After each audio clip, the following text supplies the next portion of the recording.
हिंदू जाग रहा है। किसी तरह की जागृति अलग सा आप देख रहे हैं हिंदू कम्युनिटी के अंदर। हिंदुत्ववादी शेरनियों ने या शेरों ने सबसे ज्यादा अगर आक्रमण किया है तो हिंदू धर्म के मर्म पर ही। आइडेंटिटी को लेकर जब हमला होता है, जहां लोग धर्म की रक्षा के लिए किसी के साथ हिंसा कर रहे हैं, दूसरी तरफ वो दीपक कुमार आइडेंटिटी के कारण जो हिंसाएं हो रही हैं उसके खिलाफ खड़ा होता है। जो लोग हिंदू धर्म के नाम पर ये कर रहे हैं, क्या विवेकानंद के इन पत्रों की जानकारी है जिसमें वो कह रहे हैं कि भाई इस्लामी शरीर और वेदांती मस्तिष्क ये भारत की आशा है। इस जर्नी में इस पड़ाव पर हम कैसे पहुंचे हैं? अंत में सबकी सच्चाई सामने आ जाती है। तो अब जो हिंदू हैं वो देख रहे हैं कि ये सब राजनीतिक कारणों से हो रहा है। पुष्कर सिंह धामी जब बयान देते हैं तो वो लगभग दीपक के खिलाफ ही बयान दे रहे हैं। अब जिस तरीके का दबाव उसके ऊपर है, और अगर वो पलट जाता है कि चलिए हमसे गलती हो गई, व्यक्ति है वो टूट सकता है, लेकिन सच तो सच ही रहेगा। तुम हिंदू हो, तुम्हारी पहचान हिंदू की है, चाहे किसी भी जाति की, और तुम्हारा एक दुश्मन है, तुम उसके ऊपर अन्याय करो। ये नई बात नहीं है। गणेश शंकर विद्यार्थी दंगा रोकते हुए इसी देश में मारे गए, गांधी जी को गोली मारी गई, वो भी यही बात है। तो बजरंग दल के जो उद्दंड बेरोजगार कार्यकर्ता लोग हैं, ये पावर या एम्पावरमेंट तो बात है सत्ता से तभी कर पा रहे हैं। मैं आपसे दावे से कहता हूं अगर सरकार चली जाए, ये बजरंग दल और जो ये सड़क पे उत्पात करते हैं कहीं नजर नहीं है। इसको कहीं आप 240 से जोड़ के देखते हैं क्या?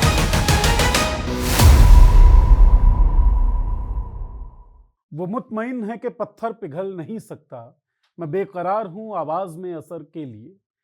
एक पूरी जर्नी जो रही है पिछले 10-11 सालों की, उसमें देखा गया है कि जो हिंदू कम्युनिटी है, इनके लोगों को दंगाई बनाने की, नफरती बनाने की पूरी कोशिश हुई है, टीवी स्टूडियो के जरिए भी और सत्ता के जरिए भी। लेकिन धीरे धीरे कुछ खबरें आ रही हैं, चाहे वो उत्तराखंड में दीपक की खबर हो, चाहे जाहर वीर मंदिर में रिद्धिमा शर्मा को जिस तरीके से खदेड़ा गया वो खबर हो, चाहे मथुरा में एक मुस्लिम शिक्षक के साथ जो गतिविधि हुई, उसके बाद पूरा गांव जिस तरीके से उठ खड़ा हुआ। तो हिंदू अब जाग रहा है। तो हिंदू को जगाने की कोशिश तो 11 सालों से हो रही है, हिंदू अब जागता हुआ दिख रहा है। तो उस जागृति में और इस जागृति में अंतर क्या है, ये जानने की कोशिश करेंगे थर्ड आई के इस एपिसोड में। चर्चा करने के लिए हमारे साथ पंकज श्रीवास्तव जी हैं। डॉक्टर साहब, बहुत बहुत स्वागत आपका। धन्यवाद। और सवाल यहीं से लेते हैं कि हिंदू जाग रहा है, हिंदू जगाने आए हैं, पहले ये चलती थी। लेकिन जो घटनाएं, चाहे उत्तराखंड में मोहम्मद दीपक वाली घटना हो, चाहे मथुरा में वो प्रिंसिपल साहब वाली घटना हो, चाहे जाहर वीर मंदिर में जिस तरीके का हंगामा एक हिंदुत्ववादी शेरनी ने किया, उसके बाद उनको जिस तरीके से खदेड़ा गया, तो किसी तरह की जागृति अलग सा आप देख रहे हैं हिंदू कम्युनिटी के अंदर?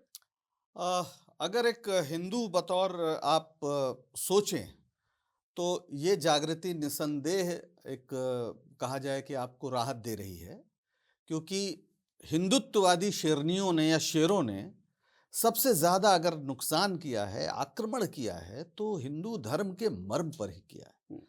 अभी हम जिस कोटद्वार की घटना को देख रहे हैं, वहां पर एक जिम ट्रेनर दीपक जिस तरीके से खड़े हुए, और मुझे नहीं लगता कि बहुत सोच समझ के खड़े हुए, बल्कि एक बहुत स्वाभाविक मानवीय एक प्रतिक्रिया थी, और वो प्रतिक्रिया करुणा से उपजी है। यानी आपके सामने कोई 70 साल का बुजुर्ग मारा जा रहा है, और अगर आप में प्रतिक्रिया न हो, उसको बचाने की आपके अंदर कोई चाहत न पैदा हो, तो फिर आप मनुष्य नहीं है, और आप धार्मिक तो बिल्कुल भी नहीं है। क्योंकि करुणा जो है वो धर्म का बहुत बुनियादी तत्व है। बिल्कुल, हमने पहले भी शायद आपको किसी शो में कहा था कि जो धर्म का मर्म जब हम बात करते हैं, धर्म क्या है, तो सबसे जो सुंदर बात कही गई है वो है धृत क्षमा दमोस्तेयम शौचम इंद्रिय निग्रह धीर विद्या सत्यम अक्रोधः दशकम धर्म लक्षणम। तो इसमें जो दया है, जो करुणा है, जो क्षमा है, ये सारी चीजें धर्म के लक्षण हैं। तो दीपक ने जब देखा कि एक 70 साल का बुजुर्ग मारा जा रहा है, तो उसको वो बचाने पहुंच गए। और जब ये कहा गया कि भाई आप कौन, तो उससे कहा कि मेरा नाम मोहम्मद दीपक है। ऐसा भी नहीं कि बहुत सोच के कहा होगा, लेकिन जैसे नीरज को कोई मारने आ जाए तो नीरज के 4 दोस्त खड़े हैं और कोई कहे नीरज कौन है, तो अगर वो दोस्त होंगे तो कहेंगे हम हैं नीरज, आओ पहले हमसे बताओ भाई क्या करना। हाँ, हम हैं नीरज, बताओ। तो ये बात थी, तो एक बहुत सहज प्रतिक्रिया थी। लेकिन इस सहज प्रतिक्रिया में हिंदुओं की या इस भारतीयों की मैं कहूंगा जो एक जो पारंपरिक एक जो ज्ञान परंपरा कह लीजिए या जो सामुदायिक परंपरा। विजडम कह लीजिए, जो एक कलेक्टिव विजडम है हमारे समाज का कि भाई किसी को सताओ मत, है ना, किसी को सताना देख पाना ये क्रूरता है। जी।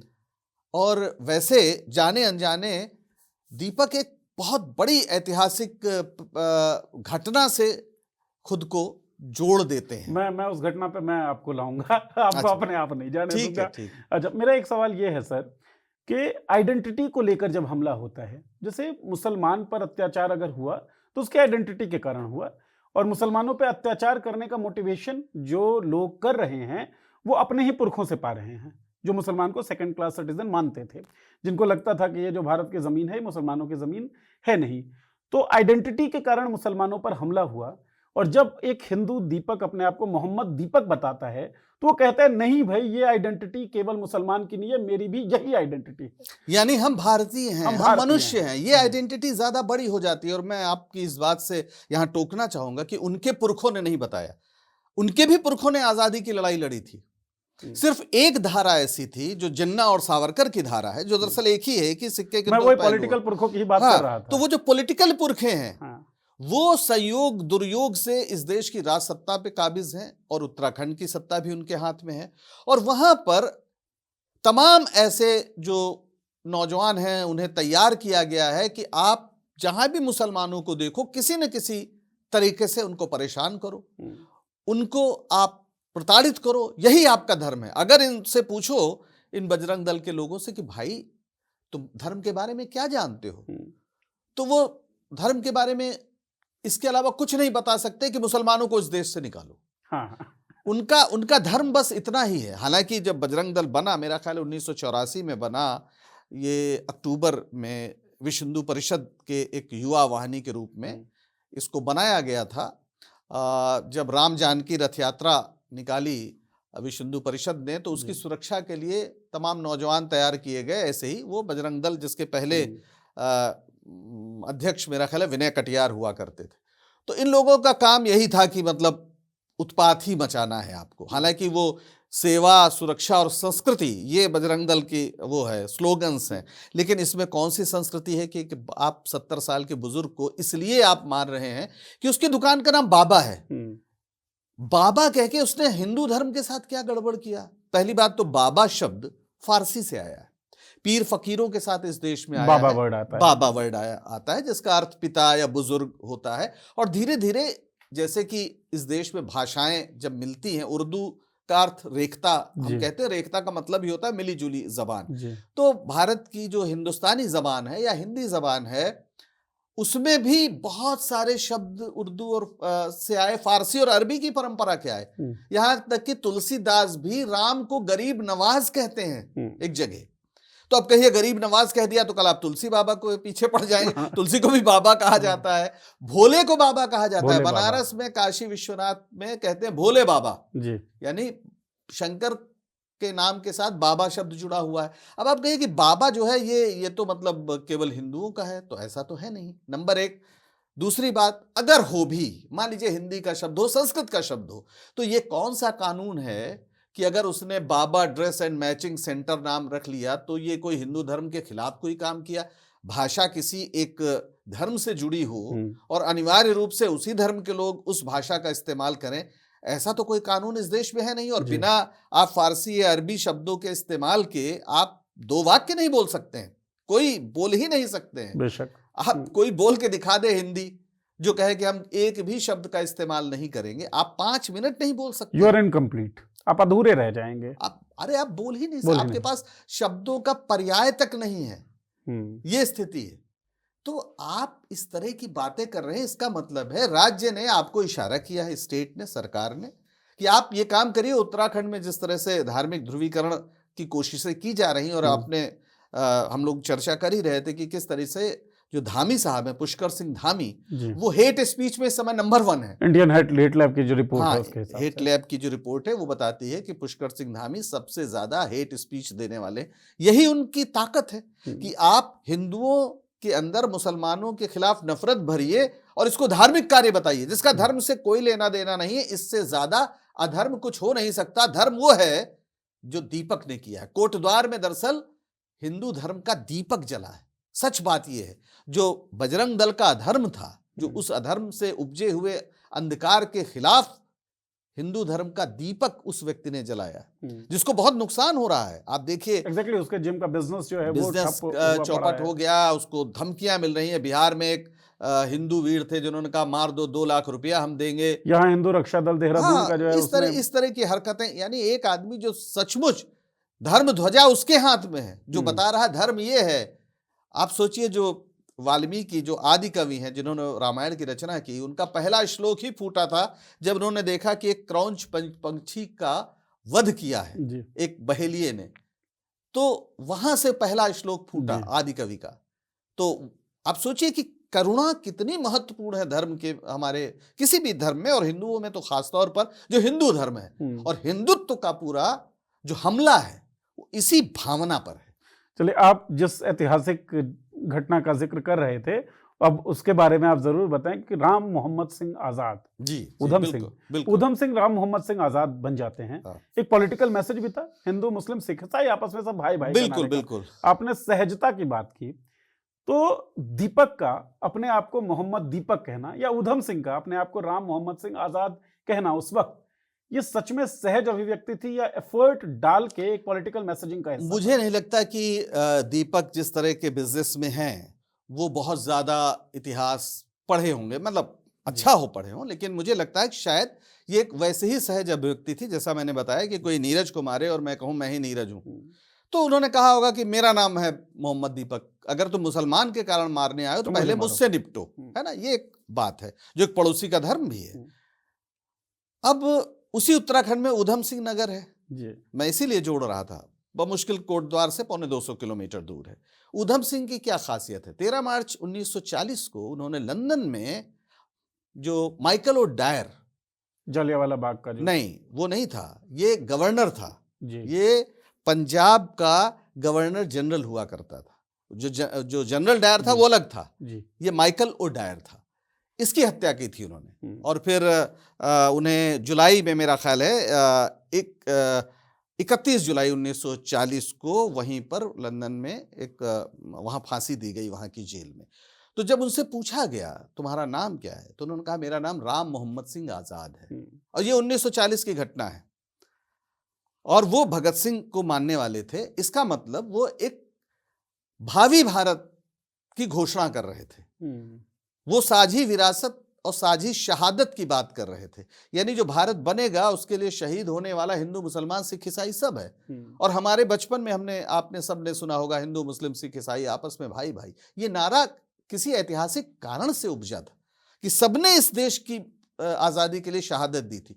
तो राम मोहम्मद सिंह आजाद उधम सिंह ने कहा था, तो इन्होंने जानबूझ के कहा या नहीं कहा, लेकिन जब मोहम्मद दीपक कहा तो दरअसल ये शहीदों की उसी परंपरा से जुड़ गया दीपक कुमार, जो है तो जिम ट्रेनर, जो शरीर के सौष्ठव की बात करता है, लेकिन इसने आत्मा की गहराई को छुआ कि वो शहीदों की उस साझी शहादत और साझी विरासत के साथ जुड़ता हुआ है। इसलिए वो आइडिया ऑफ इंडिया का प्रहरी बन जाता है जाने अनजाने। यही आइडिया ऑफ इंडिया है, विविधता। जो विविधता है वही भारत का स्वधर्म है, यानी सब लोग यहां रह सकते हो, सब लोग। और ये इतिहास में नहीं हुआ। 550-600 साल इस देश में मुसलमानों का शासन रहा, अगर हम माने कि वो धर्म का शासन था, हालांकि वो शासकों का शासन था, है ना जी। फिर भारत में आज तो 15% ही है मुसलमान। ऐसा तो नहीं हुआ कि अगर मुसलमानों का शासन होता तो ये स्थिति, तो अगर वो ऐसा ही करने आए थे जैसा आज बताया जाता है, तब तो इस देश में 15% मुसलमान नहीं होते, बहुत ज्यादा होते। पर ऐसा तो कभी नहीं हुआ। कभी कोई लड़ाई नहीं हुई जिसमें हिंदू और मुसलमान आमने सामने हो।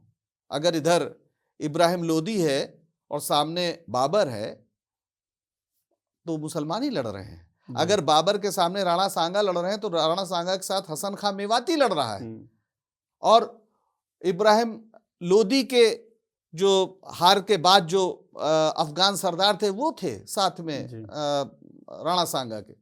तो ये इस देश की परंपरा रही, और ये स्वाभाविक बात है कि आप सत्ता के लिए लड़ रहे हैं, धर्म के लिए नहीं लड़ते। वो अलग बात है कि जो जीतता है वो कहता है धर्म की विजय हुई। सारे शासक धर्म का नाम लेते हैं, क्योंकि उसके आधार पे मुझे लगता है बरगलाना लोगों को आसान है। लेजिटिमेसी जी। मिलती है कि हम अगर मुख्यमंत्री हैं, हम अगर शासक हैं, तो दरअसल धर्म हमारे साथ है, और सभी जो धार्मिक लोग हैं, चूंकि धार्मिक कमजोरी है, तो लोग सीधे जी। वहां पहुंच मैं जाते अभी हैं। कोटद्वार गया भी हुआ जी था जी जी। और मैं वो बाबा ड्रेसेज एंड मैचिंग सेंटर में उस बाबा से भी मिला, उस दुकान को भी देखा, लोगों से मेरी बातचीत भी हुई। तो लोगों ने बताया कि जो लोग बाबा नाम हटवाने के लिए आए थे वो 15-20 साल पहले कोटद्वार में आकर बसे हैं, जबकि वो दुकान पीढ़ियों की दुकान है। हाँ वो बिल्कुल। 70 वर्षीय बुजुर्ग के पिता भी उस दुकान पर बैठते थे, हम्म। वो भी उस दुकान को लगाते थे। तो ये 15-20 सालों का जो नौजवान है वो धर्म की रक्षा में खड़ा होता है और धर्म की रक्षा के लिए वो वायलेंस करता है। किसी के दुकान को की तख्ती हटा देना चाहता है, किसी के जिम को तोड़-फोड़ देना चाहता है, क्योंकि वो जिम ट्रेनर उस बाबा के साथ खड़ा दिखता है। तो एक तरफ तो वो धारा, जहां लोग धर्म की रक्षा के लिए किसी के साथ हिंसा कर रहे हैं, दूसरी तरफ वो दीपक कुमार जो अपने आप को मोहम्मद दीपक बताकर आइडेंटिटी के विरुद्ध, आइडेंटिटी के कारण जो हिंसाएं हो रही हैं उसके खिलाफ खड़ा होता है। कैसे जन्म हुआ है इस दीपक कुमार का? पहले तो ये मैं आपसे अर्ज करूं कि जो लोग 15-20 साल 25 साल के नौजवान सबसे ज्यादा इस समय धर्म के नाम पर इस्तेमाल हो रहे हैं, उनको विवेकानंद की तस्वीर दी जाती है और कहा जाता है देखिए ये हमारे आइडियल हैं, पर उन्हें विवेकानंद कभी पढ़ाया नहीं जाता। विवेकानंद ने 10 जून 1898 को 1889 को एक पत्र लिखा था इसी उत्तराखंड में रहने वाले अपने एक मित्र को, अल्मोड़ा में। उनका नाम था मोहम्मद सरफराज, और उस पत्र में उन्होंने लिखा था कि भारत के भविष्य को मैं एक ही तरीके से देखता हूं कि इस्लामी शरीर और वेदांती मस्तिष्क, इसका मेल ही भारत के लिए मेरी एकमात्र आशा है। ये विवेकानंद ये विवेकानंद लिख रहे हैं अपने पत्र में, और तारीख मैंने बताई, इसको कोई भी चेक कर सकता है, विवेकानंद समग्र में बड़ी आसानी से मिल जाएगा। बल्कि ग्रॉक वगैरह और एआई आप इस्तेमाल करते हैं कोई प्लेटफॉर्म, तो उसमें भी आप देख सकते हैं। ये 10 जून 1898 का पत्र है। 89 या 98? 89, मैंने 89 बोला ना। तो उसमें विवेकानंद साहब कहते हैं कि यानी वो भारत को देख रहे हैं कि भारत में इस्लामी शरीर का क्या अर्थ हुआ, कि जो इस्लाम के भाईचारे की बात है, जो संगठित उनका पूरा वो है, जो उनका अनुशासन है, एक क्या है, हाँ, और वेदांती मस्तिष्क, जहां पर सबको एक माना जाता है। वेदांती मस्तिष्क, वेदांत या जो अद्वैत दर्शन है, उसके 5 महावाक्य हैं। 5 महावाक्य क्या है? पहला तो है कि वो कहते हैं कि प्रज्ञानम ब्रह्म, यानी प्रज्ञा यानी चेतना ही ब्रह्म है। फिर कहते हैं अहम ब्रह्मास्मि, यानी मैं ही ब्रह्म हूं, यानी ब्रह्म और मुझ में कोई फर्क नहीं है। फिर तीसरा कहते हैं तत्त्वमसि, यानी तुम ही हो वो, तुम ही वो ब्रह्म हो। फिर कहते हैं अयमात्मा ब्रह्म, यानी ये जो आत्मा है ये ब्रह्म है, ब्रह्म और इसमें फर्क नहीं। और फिर सबसे महत्वपूर्ण जो कहते हैं सर्वम खलविदम ब्रह्म, यानी सब कुछ जो है वो ब्रह्म है, उसके परे कुछ भी नहीं है। तो अल्लाह की अवधारणा तो यही है ना। यानी अगर आप सचमुच वेदांती मस्तिष्क की बात करें तो इस्लाम का जो एकेश्वरवाद है, या जो वो कहते हैं सिर्फ अल्लाह है, अल्लाह के अलावा कुछ नहीं है, ला इलाहा इल्लल्लाह मोहम्मदुर रसूलुल्लाह, तो फर्क तो केवल यही है कि मोहम्मद उसके पैगंबर हैं या नहीं है, इतना ही आप नहीं मानते, लेकिन आप भी मानते हैं। तो भाषा के फर्क हो जाने से भाव थोड़ी बदल जाएगा।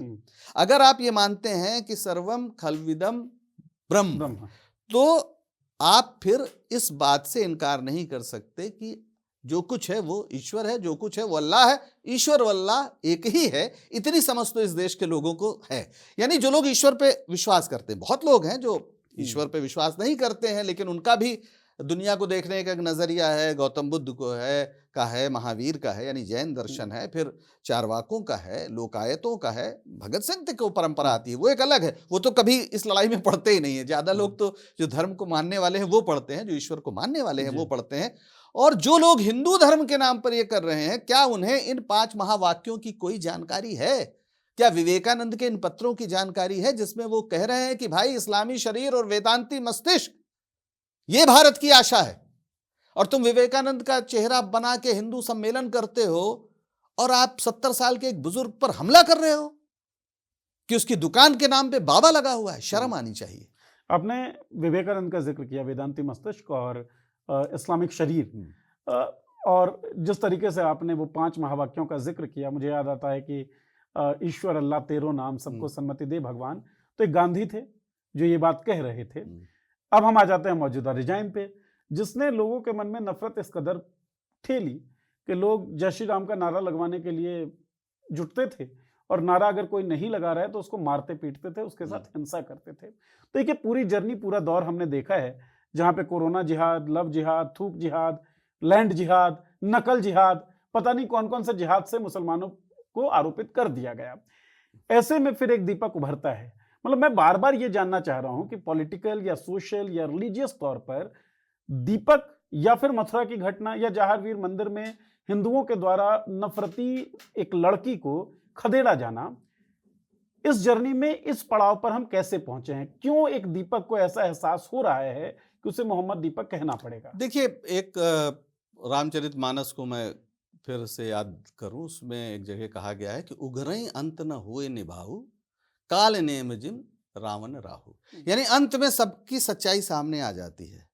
तो अब जो हिंदू हैं, जो सचमुच एक धर्म के मर्म को समझना चाहते हैं या जानते हैं, वो अब इससे ऊब रहे हैं। वो देख रहे हैं कि ये सब राजनीतिक कारणों से हो रहा है। वो देख रहे हैं ये सिर्फ वोट पाने के लिए हो रहा है। वो देख रहे हैं कि ये ध्रुवीकरण इसलिए कर रहे हैं कि इन्हें इससे आसानी से सत्ता मिल जाए। अब पूरा उत्तराखंड बर्बाद कर दिया इन्होंने, पहाड़ को तोड़ दिया। मतलब क्या क्या उत्तराखंड का क्या हाल है। वहां उत्तराखंड के लोग भाग गए हैं, गांव के गांव खाली पड़े हैं, और पूरा बिल्डर्स के, ठेकेदारों के हाथ में। वहां की नदी नष्ट हो रही है। उसी उत्तराखंड में आईआईटी के एक जीडी अग्रवाल साहब थे, प्रोफेसर जीडी अग्रवाल, 100 दिन उन्होंने अनशन किया हरिद्वार के पास गंगा को बचाने के लिए। तो सबसे ज्यादा गंगा मैया की बात करते हैं, और उनसे बात तक नहीं की सरकार ने। उनका प्राणांत हो गया, वो शहीद हो गए, प्रोफेसर जीडी अग्रवाल। हाँ, प्रोफेसर जीडी अग्रवाल। तो इन मुद्दों पर बात ना हो कि उत्तराखंड बर्बाद हो रहा है, वो लुटेरों के हाथ में है। जिस तरह से वहां पे बड़े बड़े बिल्डर्स, जिस तरह से वहां पूरा विकास के नाम पर विनाश, जिस तरह से मतलब एक पारिस्थितिकीय संकट पैदा हो गया है। शहर के शहर 20 से विभाजित हो जा रहे हैं, मतलब पहाड़ दरक रहे हैं, और आप वहां 4 लेन सड़क बना रहे हैं, वहां ट्रेन चला रहे हैं, पहाड़ों को विस्फोट से उड़ाया जा रहा है, पानी के संकट से उत्तराखंड गुजर रहा है। तो इन प्रश्नों पर बात ना हो, बात किस पर हो कि किसके बोर्ड में बाबा शब्द लिखा हुआ है, ये करेंगे आप। तो इसलिए लोग समझ रहे हैं कि आप दरअसल राजनीतिक सत्ता लाभ आपको मिले, इसलिए आप ये सब कर रहे हैं, और लोगों की समस्या को हल करने की कोई आपके अंदर कुव्वत नहीं है, क्षमता नहीं है, दृष्टि नहीं है। नौजवान बेरोजगार हैं, कोई काम नहीं है उनके पास। उत्तराखंड के गांव आप जाइए तो ताले लगे हुए हैं जी। या तो बुजुर्ग लोग बचे हैं, नौजवानों के लिए कुछ है ही नहीं वहां पे। तो आके वो दिल्ली में या बंबई में या कहीं भी जाके क्या क्या जो भी छोटे मोटे काम है उन्हें कर रहे हैं। वो वहां न लोग खेती कर पा रहे हैं, न उस दूसरी कोई सुविधा है। उत्तराखंड का हाल तो उत्तराखंड वासियों से पूछिए क्या है। लेकिन जब चुनाव आ रहा है या उसके पहले अगर आप ये माहौल बना दें कि बस मुसलमान खा जाएगा आपको, तो लोग समझ भी रहे हैं ना। आखिर सबको आप हमेशा के लिए, कहावत है ना कि कुछ लोगों को बहुत दिनों तक और बहुत लोगों को कुछ दिनों तक बेवकूफ बना सकते हैं, सब लोगों को हमेशा बेवकूफ नहीं बना सकते। तो शायद वो लिमिट आ गई है, अब लोग सोच रहे हैं।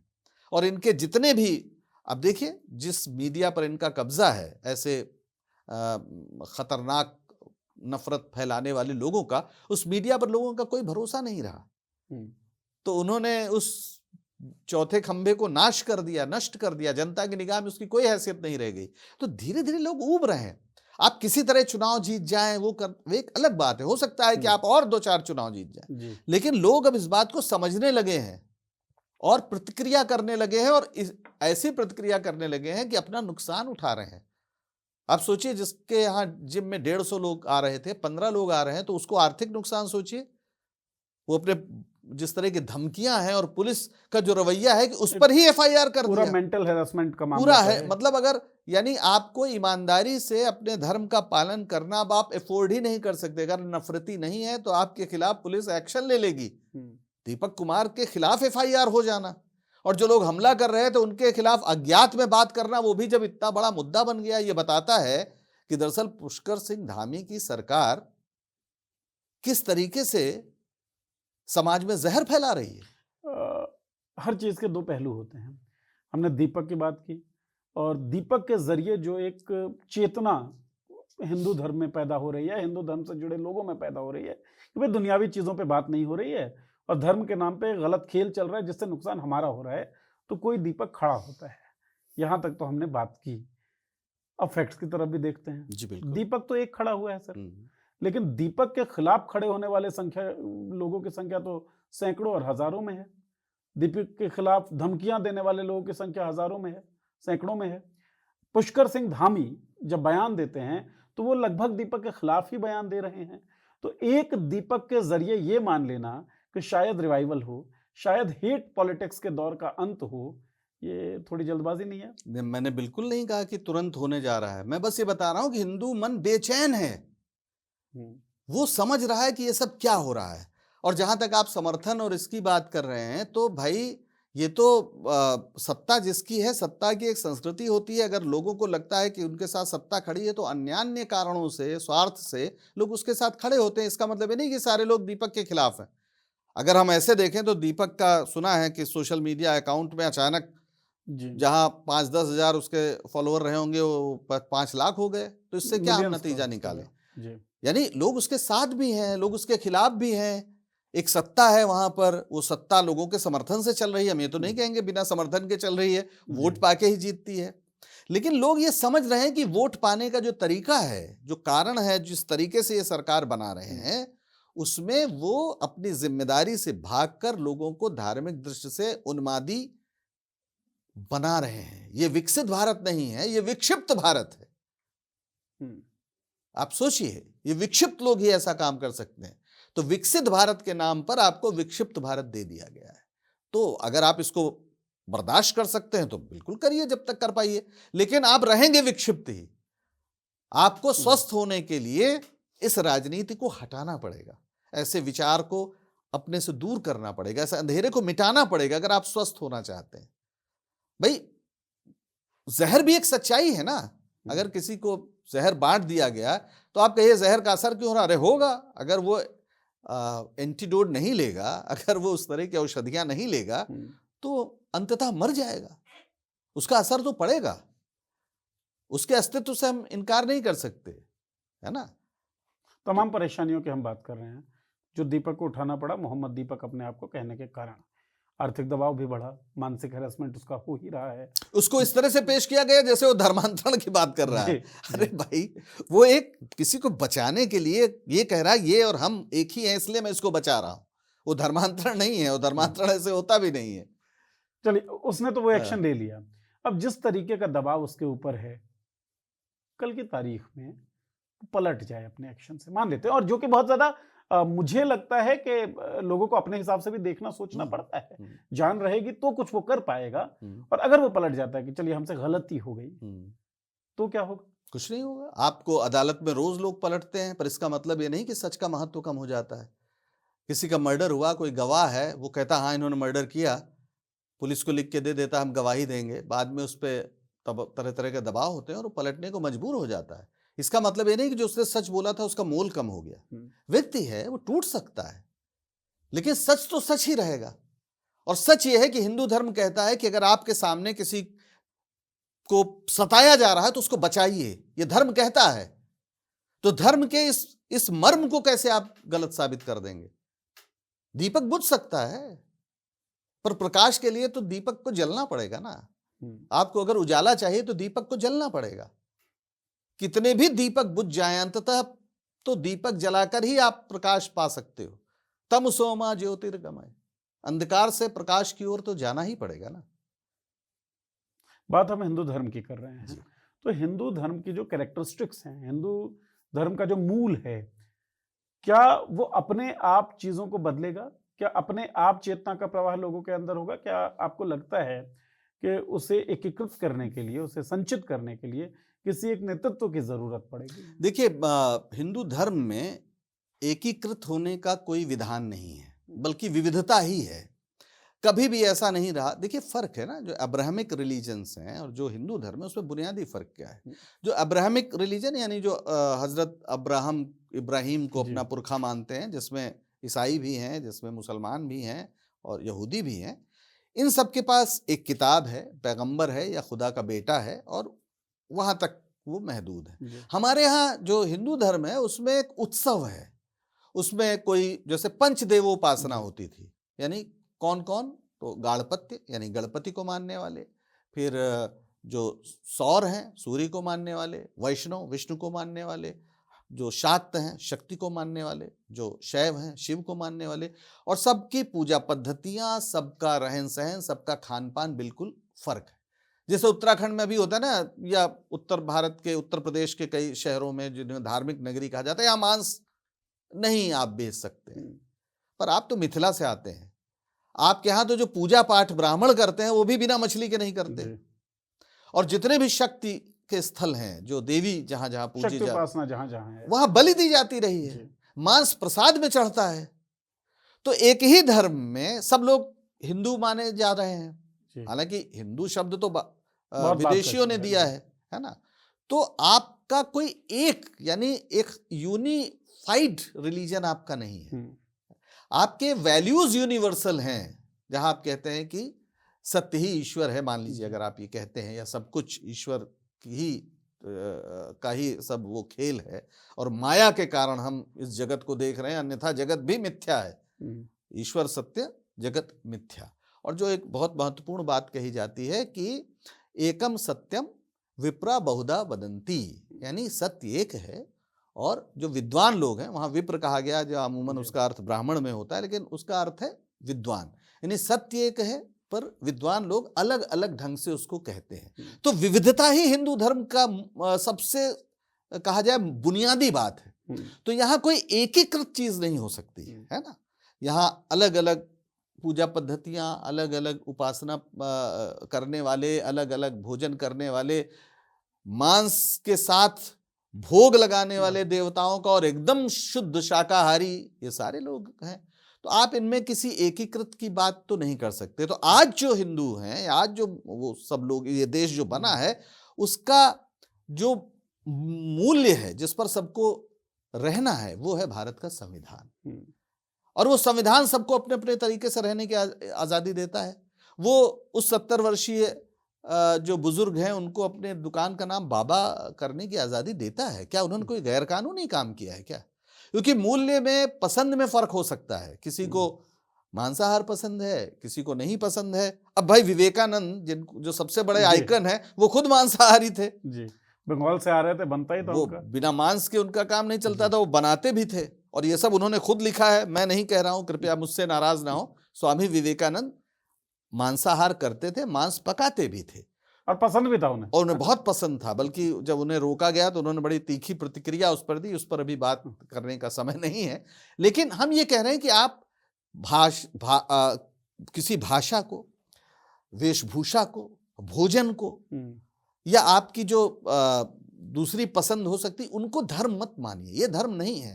धर्म है आपका, धर्म का अर्थ है जो धारण करने योग्य हो, और इस समय जो धारण करने योग्य है उसका एक सबका साझा कमिटमेंट जो है वो भारत के संविधान में है। और ये जो लोग हमला करने गए, उस संविधान पे हमला कर रहे हैं। तो ये दरअसल किसी मुसलमान पे हमला नहीं है, दरअसल किसी दलित पे हमला नहीं होता है। जब इस तरीके का हमला आप भारत पे हमला करते हैं, आइडिया ऑफ इंडिया पे हमला करते हैं। जी, आपने एकीकृत की बात पे आपने बताया कि हिंदू धर्म में एकीकृत या यूनिफाइड का कोई कॉन्सेप्ट है ही नहीं।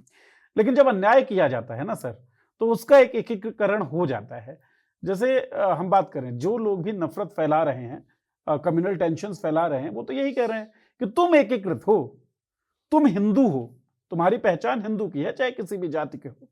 वहीं से वो नारा आ रहा है, बंटोगे तो कटोगे वाला, और तुम्हारा एक दुश्मन है, वो मुसलमान है या गैर हिंदू है, तुम उसके ऊपर अन्याय करो। तो क्या आपको लगता है आइडेंटिटी की वजह से एक समुदाय विशेष को आपने दुश्मन बना दिया, और जब तक वो उस समुदाय से लड़ाई चल रही थी, एज़ उस समुदाय का ही कोई व्यक्ति खड़ा होकर कह रहा था कि भाई आइडेंटिटी की वजह से हम पर हमले हो रहे हैं, हम इसका विरोध करते हैं, लड़ाई की एक धारा तो वो थी। एक धारा अब ये है कि दूसरी कम्युनिटी जिसके मन में आपने डर बैठाया है मुसलमानों का, वहां से निकलकर कोई व्यक्ति कहे कि नहीं कर सकते तुम आइडेंटिटी के नाम पे हमला, तो ये ज्यादा नई बात नहीं है। ये नई बात नहीं है। गणेश शंकर विद्यार्थी दंगा रोकते हुए इसी देश में मारे गए, गांधी जी को गोली मारी गई, वो भी यही बात कह रहे थे कि आप किसी पर धर्म के आधार पर अन्याय नहीं कर सकते।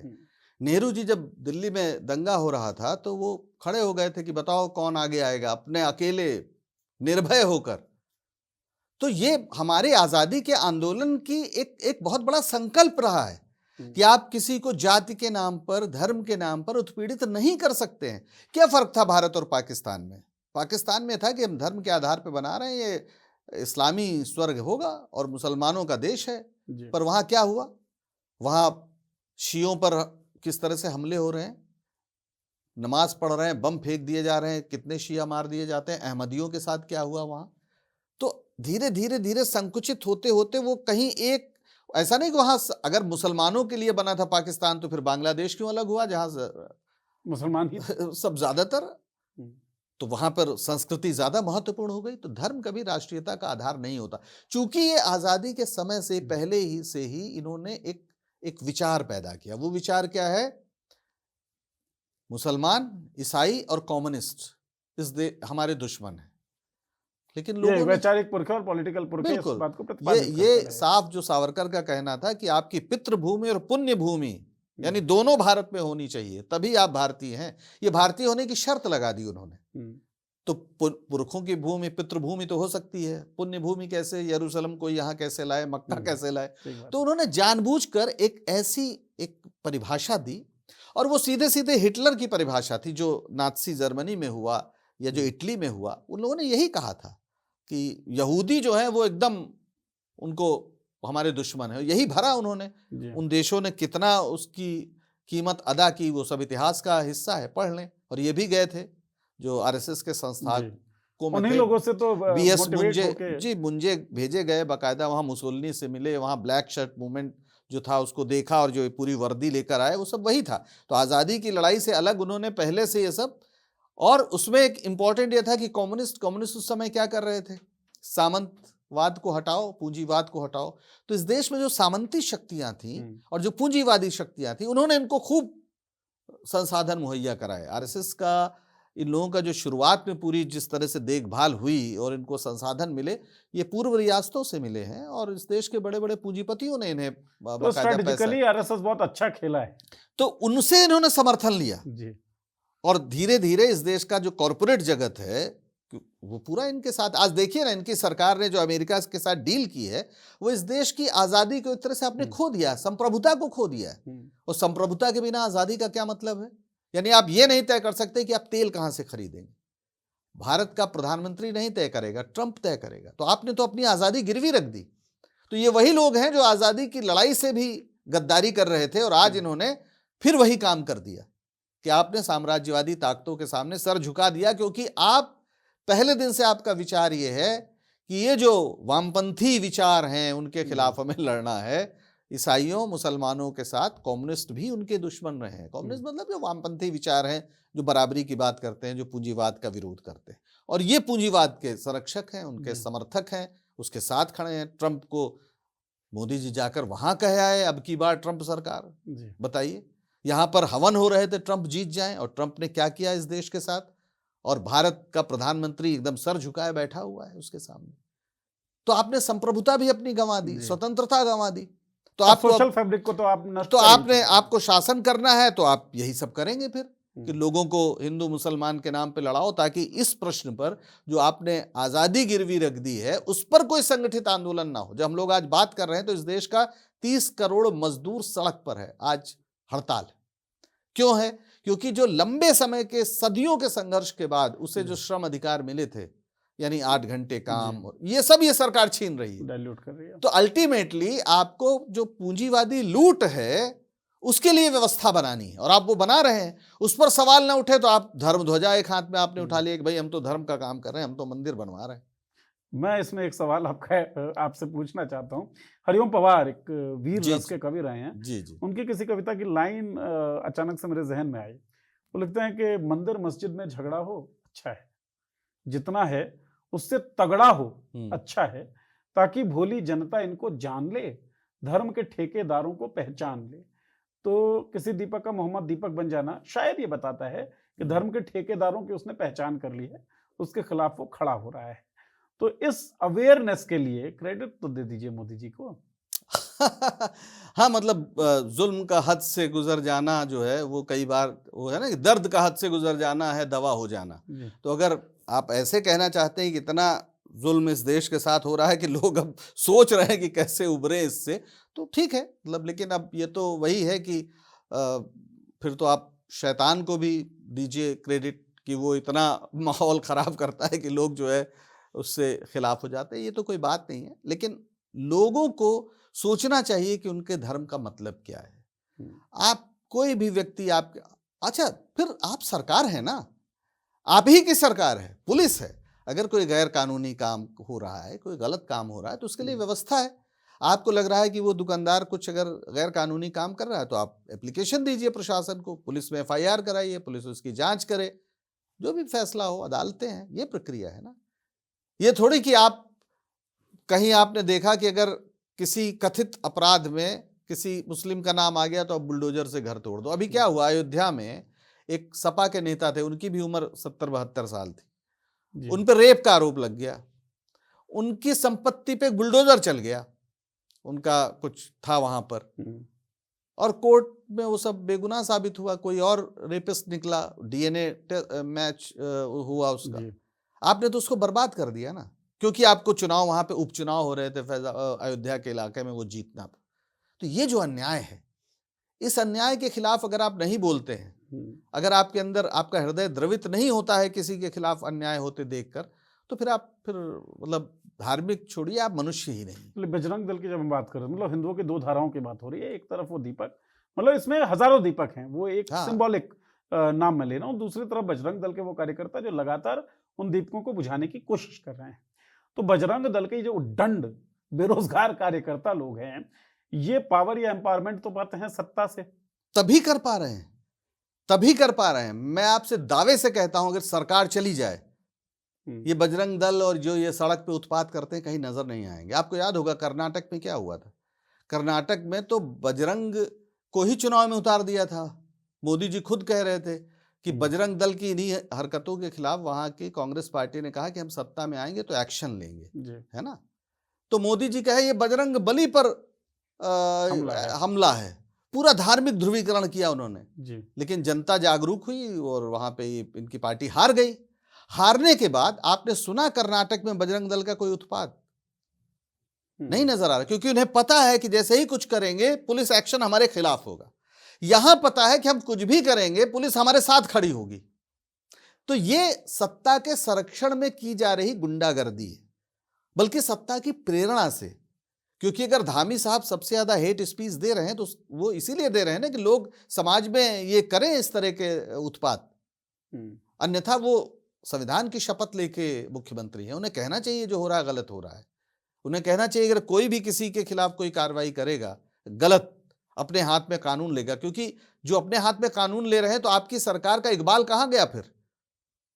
अगर बजरंग दल के अंदर ये साहस है कि वो खुद कानून अपने हाथ में ले, इसका मतलब धामी सरकार का कोई इकबाल नहीं रहा, या उत्तराखंड में सरकार नाम की कोई चीज नहीं। ये तो एक मतलब क्या कहें इसको, पैरेलल गवर्नमेंट हो गई ना फिर, जो आरएसएस से जुड़ी हुई संगठन है, हाथ में सौंप दिया गया है। ये आरएसएस से जुड़े हुए संगठन, ये फ्रिंज नहीं है, सत्ता पोषित एक पैरेलल सरकार है। क्योंकि पुलिस अपनी वर्दी में जो काम नहीं कर सकती है वो इनसे करा रही है, ताकि समाज में तनाव बना रहे, तनाव इस तरह से बना रहे कि आपकी नफरत कम ना हो, तो आप कुछ ना कुछ उसको उबाल देते रहेंगे। तो इस सत्ता क्योंकि एम्पावर कर रही है, सत्ता इनका पोषण कर रही है, जैसा कि आप कह रहे हैं, ऐसे में दीपकों का उभर आना या फिर जहारवीर की घटना या फिर मथुरा के उस मुस्लिम प्रिंसिपल के साथ जो हुआ, उसके बाद गांव का इकट्ठा आ जाना, इसको कहीं आप 240 से जोड़ के देखते हैं क्या? मतलब 240, देखिए मेरा पहली बात तो ये मानना है कि इनकी सरकार या जो इनको मिला है समर्थन सो कॉल्ड, वो सिर्फ हिंदुत्व के बल पे नहीं है। इन्होंने जातियों के बड़े जमावड़े बना रखे हैं। भाजपा कहीं अकेले चुनाव लड़के दिखा दे, चाहे बिहार चाहे उत्तर प्रदेश, हर जगह किया क्या गया है कि इनके पास बहुत पैसा आ गया है, तो तमाम छोटी छोटी जातियों को इन्होंने दल में तब्दील करा दिया, और उनका जो नेता है उसको ये मंत्री पद दे देते हैं, खूब पैसा दे देते हैं, और वो गारंटी करता है कि वो वोट डलवा दे, उस जाति समूह के वोट। हाँ, तो ये लोकतंत्र जो है ये तमाम जातियों का एक एक गठजोड़ बन गया है। यहाँ पे सरकार बनाना है तो आप ज्यादातर जातियों को अगर अपने साथ कर लेते तो आप सरकार बना लेंगे। और जैसे ही आप सोचिए कि कोई विवाद होता है, जब जहां पे जाति का प्रश्न आता है तो हिंदुत्व रफा दफा हो जाता है। अभी जैसे यूजीसी की बात आई, जिस तरह से सवर्णों ने मोदी जी को गरियाया, सड़क पे नारे लगाए। अभी एक मध्य प्रदेश के मुख्यमंत्री के खिलाफ नारा लगाता हुआ कितना खराब जातिवादी वो वीडियो है, जाति को गाली देते हुए एक तरह से। क्यों? क्योंकि इस अचानक एक यूजीसी का मुद्दा आया और सारा हिंदुत्व छिन्न भिन्न हो गया। तो अगर मुसलमान निशाने पे नहीं रहेंगे तो फिर जो हिंदू धर्म के अंदर जो जाति का प्रश्न है वो प्रबल हो जाएगा। इसलिए भी ये चाहते हैं कि ये जो भागीदारी का प्रश्न है, जो खास तौर पर दलित पिछड़ी जातियां अब आगे आके मांग रही हैं, उस मांग पर ये धार्मिक विभाजन को ज्यादा प्रबल रखें ताकि वो लोग कहें कि भाई ये लड़ाई ज्यादा महत्वपूर्ण है। जबकि मुसलमान कहीं लड़ने के लिए कहीं आपको नजर नहीं आ रहा। कहाँ मुसलमान लड़ रहा है? मतलब मुसलमान जिस लेवल पे बर्दाश्त कर रहा है, और ये मेरे लिए मैं समझता हूं कि एक अच्छा संकेत नहीं है। क्योंकि अगर उसके अंदर ये विश्वास होता कि ये सरकार हमारी भी है, संविधान हमारी रक्षा करेगा, तो सड़क पर दिखता, वो बोलता। जैसे आप अपनी माँ से लड़ते हैं ना, अपने पिता से लड़ते हैं, बेखौफ बेहिचक।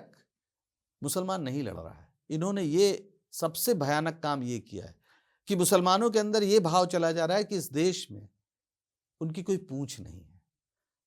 तो क्या उनके पुरखों ने गलती की थी? उनके सामने तो चुनाव था कि वो चाहे पाकिस्तान जाए चाहे भारत में रहे। हिंदुओं के लिए तो भारत अनिवार्य था कि यहीं रहना है। उनके सामने चुनाव था। उन्होंने जिन्ना को नहीं चुना, उन्होंने गांधी को चुना।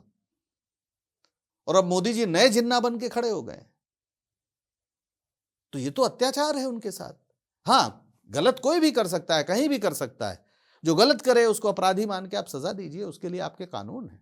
पर आप पूरे समुदाय को इस तरह से नफरत का एक तरह से निशाना बनाएं, ये तो बहुत ही गलत है। ऐतिहासिक संदर्भों को देखते हुए, हिंदू धर्म की जो विशेषताएं हैं उनको देखते हुए दो धाराएं हैं।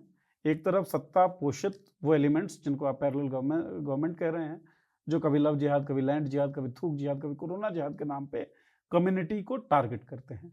एक तरफ वो लोग जिनकी आंतरिक चेतना प्रबल होती है और वो दीपक से मोहम्मद दीपक बन जाते हैं। आंतरिक चेतना के पैदा होने में और पैदा होने के बाद रियलाइजेशन होना, फिर उसका एक्शन में बदलना बहुत लंबी प्रक्रिया है, बहुत धीमी धीमी। अंदर जाहिर है कि उसके अंदर बहुत दिनों से हो सकता है उसने देखा हो कि ये सब ठीक नहीं है, उसके अंदर वो मानवीय करुणा का भाव रहा हो।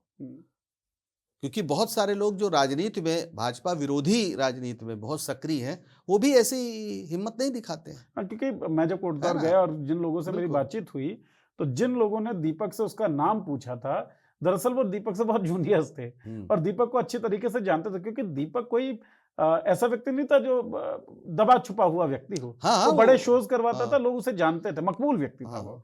तो दोस्त यार जो थे वो भी इस तरह की गुंडागर्दी में शामिल थे। ये चीज हम कश्मीर में जब पलायन होता है कश्मीरी पंडितों का, तब भी देखते हैं कि दोस्ती यारी में दरारें पड़ गई थी। तो सर मैं यही पूछना चाहता हूं और चर्चा को इस लाइन पे मैं खत्म करूंगा कि आंतरिक चेतना के प्रबल होने के बाद दीपक मोहम्मद दीपक बनता है और सत्ता से पोषण पाकर आपको बिल्कुल समय नहीं लगता है गुंडा बन जाने में। किसी के टिफिन को देख करके उसके टिफिन में तो गाय का मांस होगा, आप ये सोचते हैं, उस व्यक्ति को मार देते हैं। ये हमारे देश में हुआ है, हमारे समाज में हुआ है। तो ये लड़ाई तो सत्ता पोषित लोग ही जीतेंगे। नहीं, ऐतिहासिक संदर्भ नहीं तो इसीलिए लड़ाई राजनीति में लड़ी जाएगी। अंततः इनके हाथ से जब तक राजनीति की ताकत नहीं जाएगी तब तक ये ऐसा करते रहेंगे। हिटलर भी तो चुनाव लड़के ही आया था ना, फिर उसने जर्मनी का क्या हाल किया आप जानते हैं। और मैं नहीं मानता कि वो मोहम्मद दीपक बना है, उसने धर्म नहीं बदला है भाई। वो दीपक है, हिंदू है, और हिंदू होके कह रहा है कि मुसलमानों के साथ आप कोई इस तरह का भेदभाव न करिए, उन पे अत्याचार मत करिए, उनमें हमें फर्क नहीं है। वो एक पहचान बता रहा है कि हम भी हैं भाई, वही जो ये हैं वो हम हैं। और यही बात तो हमारे संत महात्मा सब कह गए हैं, यही बात तो सबने कही है। अयम निजः परो वेति गणना लघु चेत साम उदार चरिता नाम तो वसुधैव कुटुम्बकम, जो मैं कई बार कह चुका हूँ कि जो उदार चरित्र के लोग होते हैं वो अपना पराये के भेद नहीं करते हैं। ये भेद करना नीच लोगों की प्रवृत्ति है कि वो अलग है हमसे। तो ताकत से लड़ने की ताकत कहां से आएगी? ये मैं कह रहा हूं, ये समाज को सोचना पड़ेगा। और अंततः ये राजनीतिक लड़ाई, ये सब जो कर रहे हैं ये राजनीतिक सत्ता के लिए कर रहे हैं। वो चाहते हैं कि मुसलमान वोट ना दें, और ये उनका लिखा पढ़ी में बात है कि इन्हें सेकेंड ग्रेड सिटीजन हो, इनको कोई अधिकार ना हो। ये गोलवलकर ने बाकायदा लिखा है, वी आवर नेशनहुड डिफाइंड, बिल्कुल। तो ये सारी चीजें उनकी, वो अपने सिद्धांत पर चल रहे हैं जो भारत के संविधान को ध्वस्त करके ही संभव है। इसीलिए जब ये संविधान को सर पे लगाते हैं तो उससे बड़ा नाटक कुछ नहीं होता है कि आप जहां सत्ता में हैं वहां आप ये काम कर रहे हैं, तो आप संविधान पे हर रोज हमला कर रहे हैं। संविधान का मतलब ये नहीं कि चुनाव हो जा रहा है, लोकतंत्र का मतलब ये नहीं कि चुनाव हो जा रहा है। इसीलिए भारत के लोकतंत्र को अब कहा जा रहा है कि ये निर्वाचित तानाशाही की ओर बढ़ रहा है ना। तो इस देश के लोगों को सोचना पड़ेगा कि भाई आपका धर्म है क्या? क्या आपका धर्म किसी पर अन्याय करने की इजाजत देता है? ये किसने आपको समझा दिया कि जो कई पीढ़ियों से दुकान लगा रहा है वो अचानक जो है आपके धर्म द्रोही हो गया है, आपके धर्म के खिलाफ है? वो क्या कर रहा है वो आपके धर्म के खिलाफ? तो ये बड़ी निजी लड़ाई भी है मेरे हिसाब से। सब लोगों को निजी स्तर पर भी लड़ना पड़ेगा कि भाई मेरा धर्म ये नहीं कहता है। और जब ये चेतना पैदा होगी तो मेरे हिसाब से इस माहौल से लड़ा जा सकता है। बाकी राजनीतिक लड़ाई तो है ही। मुझे लगता है गुजरात रॉयट्स के बारे में जब भी आप सर्च करेंगे गूगल पे तो एक दो तस्वीरें बहुत स्वाभाविक तौर पर आपके स्क्रीन पर उभरेंगी। और जो उन राइट्स के पोस्टर बॉयज हैं उनके इंटरव्यूज अगर आप देखें, सुने, पढ़ें थोड़ी मशक्कत करके, हम आपके लिए वो कहानियां जरूर लाएंगे मॉलिटिक्स पर, तो आप पाएंगे कि जो पोस्टर बॉय बने थे राइट्स के, दरअसल वो डिप्रेशन में गए और अब वो हिंदू मुस्लिम एकता के लिए काम कर रहे हैं। तो वक्त और दौर आपको दंगाई बनाता है, लेकिन वो आपकी लड़ाई होती है कि आपको दंगाई बनना है या नहीं बनना है। धर्म धारण करने योग्य चीज है। धर्म पर हमने बहुत लंबी लंबी चर्चाएं पंकज सर के साथ पहले भी की हैं। आप पुरानी वीडियोस भी जरूर देखें हमारी। और इस चर्चा को सुनने के बाद आपको क्या लगता है? आपका धर्म क्या कहता है? हिंसा का समर्थन या हिंसा के खिलाफ प्रतिकार, हिंसा का प्रतिकार? आपका धर्म जो भी कहता है हमें जरूर बताइए इस वीडियो, इस चर्चा के कमेंट बॉक्स में। चर्चा सुनने के लिए बहुत बहुत धन्यवाद आपका, और चर्चा करने के लिए डॉक्टर पंकज जी आपका बहुत बहुत धन्यवाद। अस्तो मा सद्गमय तमसो मा ज्योतिर्गमय मृत्योर्मा अमृतंगमय। ये है। शुक्रिया।